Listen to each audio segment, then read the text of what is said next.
2005年，一则消息引起了大众的广泛关注。一个叫夏瑞福的非洲黑人女孩，背负着族人的期待，来到中国认祖归宗。Our grandmother always used to tell us like history or legends that we are descendants of Chinese. 这个女孩声称是中国人的后裔，自己和自己的族人身上都流淌着华夏民族的血液。后来，他们更是希望能够举族加入中国。此言一出，立即在当时引起了不小的轰动。那么，在国外真的生活着这样一群中国人吗？其他地方还有没有类似的中国人呢？本期视频我们就盘点了5个这样的地方，你觉得他们哪些可以算作是真正的炎黄子孙呢？第一个，肯尼亚的中国村。这个村子就是刚才我们说的那个黑人姑娘所在的村子，村名叫上家村。村民们虽然有着巧克力的肤色，但仔细看看，却发现他们似乎跟其他的非洲人不一样，看上去更像是非洲人和亚洲人的结合体。他们除了会说非洲当地语言，还会说简单的中文。他们坚信自己是中国人的后裔。这个村落位于肯尼亚的帕泰岛上，岛屿距离非洲大陆只有8公里远。这里人烟稀少，岛上的人不善言辞，主要以捕鱼为生。缺少生活物资什么的，就需要乘船去大陆上购买。在上家村一直流传着这样一个故事：600多年前，一艘大船遇上了风暴天气，触礁沉没。有20多名船员在死里逃生后登上了帕泰岛，随后便生活居住在了这里。虽然从祖上流传下来的故事里没有提及水手是哪国人，但上家村人都说自己是中国人的后裔，因为他们无论是从身材还是样貌都跟中国人非常相似。虽然肤色是黑色的，但却和非洲大陆的居民明显不一样，更像是中国南方海边日夜操劳、风吹雨打而被晒黑的中国人。岛上传承下来的很多风俗和中国也很相似。首先是房屋的建筑风格和中国方方正正的差不多，还有就是炒菜，这仿佛就是中国人的专利嘛。但在这里，他们祖祖辈辈也都是炒菜吃的。当地人说，他们的祖先非常想念自己的家乡，回到中国是他们生前最大的愿望。但是由于各方面条件的限制，不得已一直生活在这里。根据中国史料记载，郑和船队曾于公元1415年抵达今天肯尼亚的马林迪蒙、巴萨等沿岸城市，这是中国人到达东非的最早记录。但是遗憾的是，对于故事中的这艘船，目前没有找到确切的文字记载或者记录。当然，希望在不久的将来，让上家村人魂牵梦绕的谜团能够被一一解开。那么视频前的你认为他们究竟是不是明朝郑和船员的后代呢？欢迎在评论区留言讨论。第二个，德国的中国小镇。在德国巴伐利亚的中部有一个名叫迪特福特的美丽小镇，小镇上有6000多位居民，从孩子到大人都是白皮肤高鼻梁，标准典型的欧洲人。然后他们却坚称自己是中国人。为了证明自己是中国人，他们甚至还把中文确定为小镇的官方语言，成为了欧洲唯一一个把中文当作官方语言的地区。而且他们过起中国的节日来，比真正的中国人还要中国人，舞狮子、请财神、放鞭炮、吃饺子、穿中国的传统服装，怎么热闹怎么来，甚至还选出了一位中国皇帝。在皇帝加冕之时，当地的镇长都被贬值成为了皇帝的官吏。看到这些，你是不是认为他们祖上跟中国也有着像上家村一样理不清扯不明的关系呢？实际上，他们的血缘和中国没有一点关系。至于为什么他们宣称自己是中国人，在当地流传着2个说法。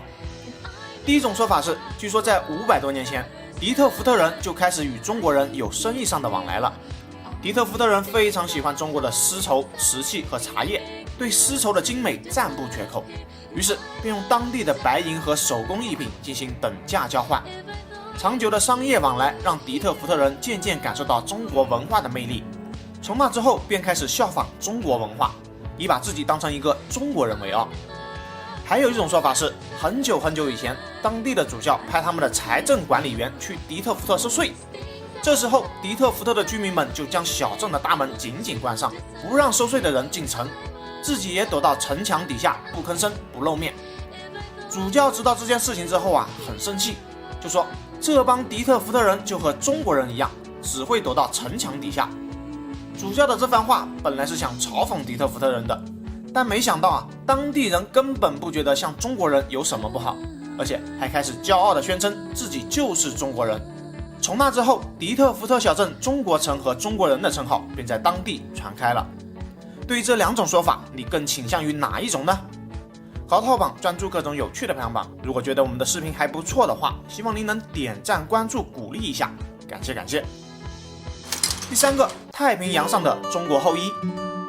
法属波利尼西亚距中国足有2万里，然而此国众多岛民却自称是中国人的后裔，祖上是中国福建人，他们在秦朝时就乘船来到了这些岛上。很多人可能就会问了，如果他们真的是中国人的后裔，那么2000多年前没有先进的造船技术和航海知识，是怎么远渡重洋，从中国跑到这么远的地方来的呢？这些自称是中国人的法属波利尼西亚的岛民，为了证明自己的祖先就是当时从中国跨洋而来的，于是选择用实际行动来检验这一说法的可能性。他们参考古时候的造船工艺，不使用机械动力，完全依靠风向和人力，驾驶自行建造的帆船，从法属波利尼亚出发，前往中国寻根。在海上漂泊了4个月之后，他们竟然真的成功抵达了福建。踏上中国海岸的那一刻，船员们忍不住激动的心情，大声说道：“我们终于回家了。”第4个，南美洲的中国人。秘鲁，一个位于遥远东南太平洋沿岸的国家，竟然与中国有着千丝万缕的关系。不仅仅是政治方面，更让我们没有想到的是，很多秘鲁人身上流淌着我们中国人的血，自称是中国人的后裔。